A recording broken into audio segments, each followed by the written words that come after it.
السلام عليكم. ازيكم يا تالتة اعدادي؟ إيه الاخبار؟ ان شاء الله تكونوا بخير.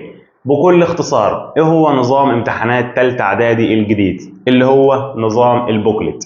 وانا جايب ليك في الفيديو بتاع النهارده نموذج اقرب ما يكون لامتحان البوكلت اللي انتوا هتمتحنوه ان شاء الله. ازاي تتعامل معاه؟ وعلى فكرة النموذج ده فيه اسئلة بالفعل، وهو ده امتحان بوكلت بالفعل، يعني هعلمك ازاي تتعامل معاه وايه هي مميزات وعيوب نظام البوكلت. وفي نهاية الفيديو هقول لك رأيي الشخصي في النظام ده، هل حلو ولا وحش؟ ولو حلو حلو ليه؟ ولو وحش وحش ليه؟ هقول لك كل التفاصيل دي، فما تقلقوش خالص يا طلبة تالتة اعدادي. في البداية يا ريت تدوس لايك للفيديو عشان يوصل لاصحابك، دوس لايك للفيديو ويلا بينا نبدأ. قبل ما ندخل في موضوع الفيديو عايز اقول خبر مهم جدا جدا لطلبة تالتة اعدادي. لو انت طالب تالتة اعدادي وبتدور على مصدر يكون فيه كل الاسئلة تقريبا اللي عليك في منهج العلوم تالتة اعدادي الترم الاول، وفي نفس الوقت يكون حجمه مش كبير بحيث تقدر تذاكره ليلة الامتحان حتى لو عايز، وفي نفس الوقت يكون بالاجابات، وفي نفس الوقت يكون اسئلة حسب نظام امتحانات تالتة اعدادي الجديد، كل الكلام ده انا جمعته لك في مذكرة المراجعة النهائية لتالتة اعدادي الترم الاول. المذكرة فيها كل الاسئلة او معظم الاسئلة اللي ممكن تقابلك على الوحدة الاولى، اسئلة المصطلح والعلل وما النتائج وكل قوانين الوحدة الاولى، السرعة والعجلة والكلام ده كله مجمعه لك. واي سؤال انا حاطه جايبه من امتحانات. نفس الكلام على اسئله المرايا، جايب لك كل الاسئله اللي ممكن تجي لك على وحده المرايا والعدسات اللي هي الوحده الثانيه، وكل رسومات المرايا والعدسات باذن الله. نفس الكلام في وحده الكون، ايه الارقام اللي في وحده الكون، واسئله المصطلح واسئله علل واسئله ما النتائج. ونفس الكلام في اخر وحده في المنهج، اسئله مهمه جدا. طيب هل كل الاسئله دي كده ملهاش اجابات؟ لا، كل الاسئله متجاوبه في نفس المذكره بحيث تحل وتتاكد من اجاباتك في نفس المذكره من غير ما تقعد بقى تدور في الكتاب الخارجي او تدور في اي مكان. المذكره فيها كل الكلام ده.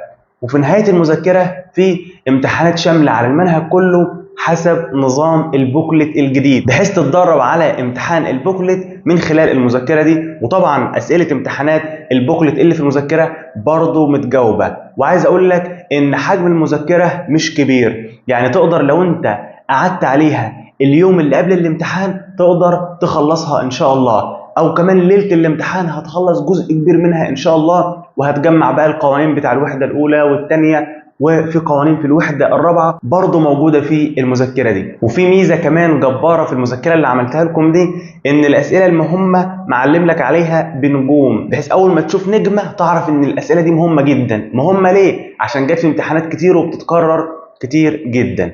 طيب نيجي للسؤال المهم، لو انت عايز تحصل على المذكره دي تحصل عليها ازاي؟ بكل بساطه، لو انت عايز تحصل على المذكره دي على تليفونك بعدين تطبعها من اي مكتبه عندك شكل ورقي وتذاكر منها على ورق، كل اللي هتعمله انك هتبعت رساله لرقم الواتساب اللي قدامك تقول له، لازم تقول له كده: انا عايز احصل على مذكره المراجعه النهائيه علوم ثالثه اعدادي الترم الاول، وهو هيبعتها لك على تليفونك. وبعد ما تاخدها على تليفونك تقدر تذاكر منها على تليفونك او تطبعها من اقرب مكتبه ليك. طبعا سعر المذكره ده يا جماعه 30 جنيه بس، عشان في كذا حد اشتغل معانا في المذكره دي واخدت وقت في التنسيق والكتابه عشان تطلع ليكم بالروعه والجمال ده. لو عايز تحصل على نسختك ابعت رساله على رقم الواتساب اللي قدامك، ومسؤول الواتساب اللي معانا هيبعتها لك على تليفونك بحيث تبقى داخل الامتحان وانت معاك معظم او كل اسئله الامتحان، واللي قدامك دي تعليقات زمايلك اللي حصلوا على المذكره السنه اللي فاتت. وبفضل الله معظم الامتحانات في اي حته في مصر بفضل الله ما خرجش من المذكره دي، او على الاقل اسئله كتيره جدا ما خرجتش من المذكره، وده بشهاده زمايلك.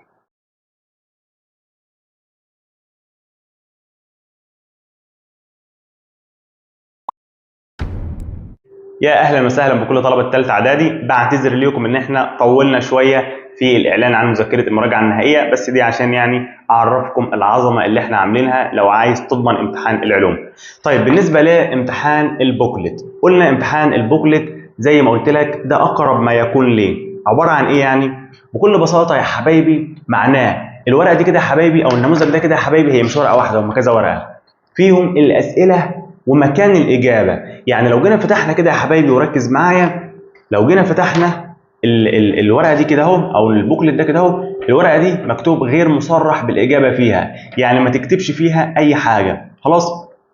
طيب لو جينا بقى نشوف اول سؤال في الامتحان، طبعا ده البوكلت ده امتحان او نموذج امتحان على الوحده الاولى، انا بحله ليكم وهنزله ليكم على القناه في اقرب وقت. تابع القناه باستمرار عشان لما حل النموذج ده ينزل يوصلك، عشان فيه اسئله كلها اسئله امتحانات مهمه جدا. المهم دلوقتي كده ده السؤال الاول، بيقول لك علل لكل مما ياتي. تمام. وجايب لك بقى السؤال وتحته مكان فاضي تكتب فيه الاجابه، مكان نقط. هو ده يا جماعه بكل بساطه نظام البوكلت. شايف السؤال رقم 2 ورقم 3 ورقم 4 دي كلها اماكن فاضيه او نقط فاضيه، بحيث السؤال وتحته مكان فاضي تكتب الاجابه، سؤال وتحته مكان فاضي وتكتب الاجابه. وبصراحه بيكون في مكان فاضي اكتر من كده، يعني بيكون في نقط اكتر من كده في الامتحان، بحيث تكتب يا باشا اللي انت عايزه براحتك. خلاص. لو عايز تكتب نشيد وطني اكتبه. تمام. طبعا لا، ما تكتبش نشيد وطني، انا بقول لك يعني ان هو في مساحه كبيره. طيب لو جينا قلبنا الصفحه يا حبايبي هتلاقوا برضو نفس الكلام، اسئله والاماكن الفاضيه المخصصه للاجابه، ولو في رسومات بتظهر لكم برضو بالشكل الجميل ده. تمام. ده نظام البوكلت بكل بساطه. لو قلبنا كمان لحد اخر صفحه هتلاقي ان في صفحات فاضيه، الصفحات الفاضيه دي فيها مسوده. انا دلوقتي عرفتك يعني ايه نظام بوكلت لو انت مش عارف يا تالتة اعدادي. ده بكل بساطه الاسئله والاجابات في نفس الورقه. بعد ما تخلص طبعا بتكتب بياناتك هنا، نسيت اقول لك في البدايه خالص ان انت اصلا بتكتب بياناتك هنا، الاسم ورقم الجلوس والمحافظه تكتبهم هنا واسم المدرسه. تمام. وبعد ما تخلص بتسلم النموذج ده كده للمراقب اللي واقف عليك وبس. خلاص. بدل ما تسلم ورقه اسئله ورقه اجابه يبقى ورقتين، يعني حاجتين كده، لا هي واحده بس. خلاص. طيب ايه بقى مميزات نظام البوكلت لثالثه اعدادي؟ عشان في ناس كتير خايفه منه، وفي ناس كتير للاسف متشائمه منه وشايفه ان هو نظام بوكلت هو يعني ايه؟ طب ده صعب، طب ده هجاوب فيه اسئله صعبه، طب ده احنا كده هنسقط. طب يا جماعه استهدوا بالله كده بس الاول، انتوا اعرفوا الكلام من حد اكبر منكم او حد جرب نظام البوكلت. بالمناسبه عايز اقول لكم ان انا امتحنت نظام البوكلت ده كتير جدا. تمام. فما تحكموش على حاجه من غير اما تسالوا ناس كتير. طيب ايه مميزات نظام البوكلت وايه عيوبه؟ نتكلم عن المميزات الاول ولا عن العيوب الاول؟ رايكم ايه؟ انا سامع حد بيقول لي نتكلم عن المميزات الاول. تمام، نبدا بالمميزات وبعدين هنتكلم عن العيوب. اول ميزه واهم ميزه بصراحه بالنسبه لي او من وجهه نظري، ان ده هيوفر عليك وقت كبير جدا، ان انت هيوفر عليك وقت كبير جدا في الامتحان. لان انتوا يا حبايبي لما يكون معاكم ورقه اسئله وورقه اجابه ومعاك القلم اللي انت هتبدا تجاوب بيه، لما يكون الاول النظام الاول كان ورقه اسئله ورقه اجابه، فالطلبه كانت بتكتب بقى ايه؟ السؤال الاول، علل، الف، نجاوب على مش عارف ايه، ويقعد بقى يكتب رقم السؤال وهو فين والكلام ده، وبعدين يجاوب عنه. تمام. فده كده وفر عليك وقت ان انت تقعد تكتب ده كله. كمان في طلبه اول ما بتاخد الورقه بتاع الاجابه الاول، مش دلوقتي، الاول يعني، كانت بتجيب مسطره جميله في الامتحان وتقعد بقى تسطر الورقه بتاع الامتحان، ورقه الاجابه يعني، تسطر، تعمل سطور ويعمل ورد ويحط نجمه ويكتب مش عارف ايه. طبعا الكلام دلوقتي ما ينفعش، خلاص مفيش بقى وقت للتسطير وانك تقعد تعمل نجمه وورده والكلام ده، وناقص كمان تكتب بحبك في الورقه، مش للدرجه دي. خلاص مفيش وقت للكلام ده. فكده زي ما قلت لك انت عندك السؤال وتحته مكان فاضي ان انت تكتب الاجابه. فدي اهم ميزه في نظام البوكلت، انه وفر وقت كبير جدا للطلبه في الامتحان. طيب تاني حاجه، ان انت، ودي بصراحه ميزه كبيره قوي قوي قوي قوي وفي طلبه كتير جدا جدا جدا بتقع فيها. ايه الميزه دي؟ وركز معايا. الميزه دي ان انت مش هتنسى تحل ولا سؤال، لان انت عندك ببساطه السؤال وتحته مكان فاضي، السؤال وتحته مكان فاضي، فانت كده هتبقى شايف كل الاسئله. لكن الاول لما كان ورقه الاسئله لوحدها كان ممكن سؤال في النص تنساه، تنسى تجاوب عنه، تنسى تعمل يعني تنسى ان انت تجاوبه. في طلبه كتيره جدا كانت بتنسى للاسف تجاوب عن اسئله معينه في الامتحان، ونخرج لما مثلا تراجع معايا او تراجع مع حد من زمايلها يجي يقولوا لهم طب السؤال ده عملتوا فيه ايه؟ تلاقيهم اتصدموا يا عيني، هو السؤال ده اصلا كان في الامتحان؟ طب ازاي؟ ده لسه كاتبينه دلوقتي في الورقه. والله لسه كاتبينه دلوقتي في الورقه؟ لا هو مكتوب من بدري. فعايز اقول لكم يعني يا ثالثه اعدادي ان دي ميزه كبيره جدا، ان الاسئله موجوده في نفس المكان اللي هتجاوب فيه، بحيث ان انت كل حاجه قدامك مش هتنسى حاجه. لو انت شفت نقط فاضيه فغالبا فوقيها سؤال انت ما جاوبتوش. فعايز اقول يعني ان نظام البوكلت هيخليك ما تنساش ولا سؤال، وهتجاوب على كل الاسئله ان شاء الله. هتجاوب بقى على كل الاسئله ولا هتسيبوا حاجه؟ اللي هيسيب حاجه دلوقتي مش هيبقى عشان نسيها، اللي هيسيب حاجه هيبقى عشان مش عارفها. تمام. وطبعا الكلام ده مش معانا، مش مع جيش دكتور احمد مكرم اللي بيتابعني في ماده العلوم هنا، صح ولا ايه؟ صح. ان شاء الله هفتخر كده بيكم كلكم ان انتوا جبتوا اعلى المجاميع في ماده العلوم، اولا في ماده العلوم بالنسبه لي، وفي ثالثه اعدادي بشكل عام كل المواد يعني ان شاء الله، وتطلعوا من اوائل المحافظات. طيب في ميزه كمان من ضمن المزايا واللي انا بصراحه برضو عجباني واستخدمتها كتير، وهي يا حبايبي الورق اللي فاضي اللي ورا، يعني الاماكن اللي ورا دي. الورق ده فاضي، تقول لي هو ايه يعني ميزه الورق ده؟ لا ده ميزه قويه جدا جدا. الورق ده يا حبايبي في الامتحان اكتبوا عليه من فوق كده كلمه مسوده، اكتب عليه كده انت كلمه مسوده او من غير ما تكتب يعني. المهم يعني ان الورق ده هتستخدمه في ايه؟ هو زي ما قلت لك هو مسوده. يعني ايه مسوده؟ يعني لو انت مثلا عايز تحل مساله الاول، مساله مثلا بتاع العجله او مساله بتاع السرعه او مساله في الوحده الاولى، عايز ان انت تحلها هنا الاول بحيث تتاكد ان انت حللها صح وتراجعها مره واثنين وثلاثه، تقدر تعمل كده في المسوده. وبعد ما تعمل كده في المسوده وتتاكد ان انت صح، ارجع بقى حلها في مكانها الصح. اوعى تحلها في المسوده وما تكتبهاش في مكانها، لا لازم تحلها في مكان السؤال برضو. انا اقصد يعني ان الورق ده، عارف انت لما يكون مثلا معك ورقه تانية وبتكتب فيها الحل الاول وبعدين تتاكد ان انت حلل صح فتنقله بقى في الورقه الاساسيه، هو نفس الكلام كده. خلاص الكلام ده مع المسائل بس يعني يا جماعه.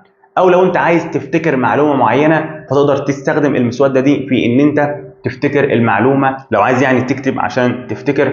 فورق المسوده الفاضي ده ليه ميزه كبيره جدا جدا. من ضمن المميزات كمان ان المصحح اللي هيصحح ليك الامتحان، يعني المدرس اللي هيصحح ليك الامتحان مش هيتوه منك. مثلا انت الاول كنت بتكتب الاجابات، ممكن تكتب سؤال مكان سؤال، ممكن ترقم غلط الاسئله، ممكن يحصل اي لخبطه في ترقيم الاسئله منك فالمصحح يتوه بسببك. لكن دلوقتي الموضوع ده مش هيحصل لان كل الاسئله مترتبه، فكده المصحح هيمشي بالترتيب مع الاسئله، مش هيقعد بقى يلف وراك او يجري وراك في الورقه ويشوف انت مجاوب فين وعامل ايه، لا هو كل حاجه مترتبه، فهيكون سهل ان هو يصحح، ويبقى سهل كمان انه يدي لك حقك في الامتحان وتجيب مجموع كويس كده ان شاء الله. دي كده تقريبا مميزات نظام البوكلت. ممكن على فكره يكون في مميزات تاني بس انا الحقيقه مش متذكرها دلوقتي، واللي انا قلتها دي ابرز واهم الحاجات. طيب ايه هي بقى عيوب نظام البوكلت او عيوب الامتحان بنظام البوكلت لثالثه اعدادي؟ بصوا، هو في طلبه زمايلكم بيقولوا ان الامتحان هيبقى اسئلته اصعب، يعني الاسئله هتبقى صعبه ورخمه ومحدش هيعرف يحلها والكلام ده. طبعا الكلام ده يا جماعه مش حقيقي. نظام الاسئله هو اللي كان بيجي قبل كده، بس بدل ما كانت ورقه اسئله وورقه اجابه بقى الاسئله والاجابه في نفس الورقه. يعني عايز اقول لك ان الاسئله مش اصعب من قبل كده ولا حاجه، ده كلام ما تخافش منه خلاص. وده ما يمنعش ان ممكن يجي سؤال ولا حاجه صعب زي ما كان بيحصل قبل كده، بس مش اللي هو صعب اللي هو يعني محتاجه طالب مذاكر وفاهم الماده كويس، ايا كانت الماده بقى عربي ولا انجليزي ولا علوم ولا دراسات او رياضه. فنظام الاسئله زي ما قلت لك مش هيكون صعب ولا حاجه ان شاء الله. في طلبه تانية بتقول ان الامتحان هيبقى كله اختياري، يعني اختر من متعدد. طبعا برضو الكلام ده مش صح. الامتحان ممكن يبقى فيه اختر وممكن لا، زي نظام الامتحان الحالي يا جماعه. انا من الاخر يعني كده عايز اقول لك ان الامتحان بنظام البوكلت من وجهه نظري الشخصيه وحسب ما انا جربت مش لاقي فيه اي عيوب، يعني مفيش عيب كده واضح في الامتحان بنظام البوكلت، فدي حاجه حلوه قوي. انا عايز برضو بصراحه ااكد عليكم في حاجه قبل ما انساها، وهي ان انت لما تكتب اجابه سؤال معين ومثلا بعد ما كتبت الاجابه دي اكتشفت ان انت حل السؤال ده غلط، يعني كاتب الاجابه غلط، تعمل ايه؟ اوعى تشخبط على السؤال، يعني ما تقعدش تشخبط بالقلم بقى كتير وتبوظ الدنيا. كل اللي هتعمله انك هتنده للمدرس اللي واقف عليك، المراقب يعني اللي واقف عليك، المراقب، وهتقول له بعد اذن حضرتك انا حليت السؤال ده غلط وعايز دلوقتي كده ان انا اخلي المصحح ما يصححوش، اعمل ايه؟ هيقول لك غالبا ان انت هتعمل دايره كده على الاجابه اللي انت عاملها وتعمل عليها علامه غلط بس كده، يعني هي علامه واحده بس كده، علامه غلط. وساعتها انت انده بس للمراقب وقول له كده وهو هيقول لك تعمل ايه بالظبط. ولكن ما تمسكش القلم الجميل بتاعك وتشخبط تشخبط بقى وتعمل رسم كانك بترسم او بتلون رسمه، لا ما تعملش كده خلاص. حتى لو في المسوده ما تعملش كده خلاص.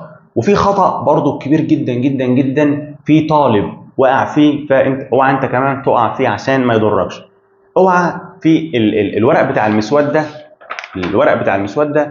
هو هيبقى كتير على فكره، مش هيبقى ورقتين بس، ده هيبقى ورق كتير المسوده ده، فاهم؟ بس انا عامل ده 2 بس، لكن هو هيبقى كتير. اوعى مثلا لو انت كتبت كلام كتير في المسوده وشخبطه ومش عارف ايه، تروح قاطع ورقه من المسوده غلط. اوعى تقطع ورقه من اي ورق من الامتحان، اوعى، ده هيضرك بشكل كبير، فخد بالك برضو من حاجه زي كده.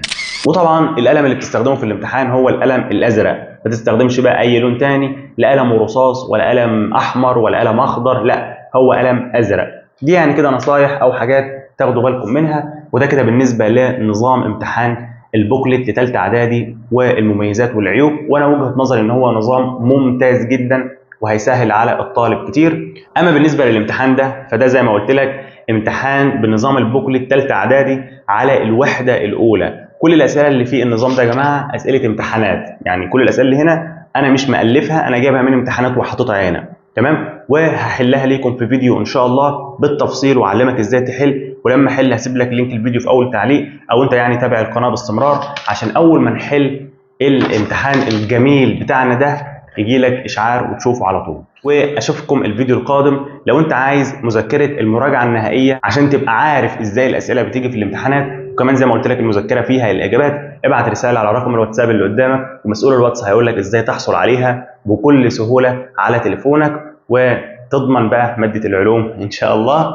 ودلوقتي اشوفكم الفيديو القادم، سواء فيديوهات الشرح او فيديوهات المكتب، دي اسمها فيديوهات المكتب يا جماعه. وشكرا لكم، سلام عليكم.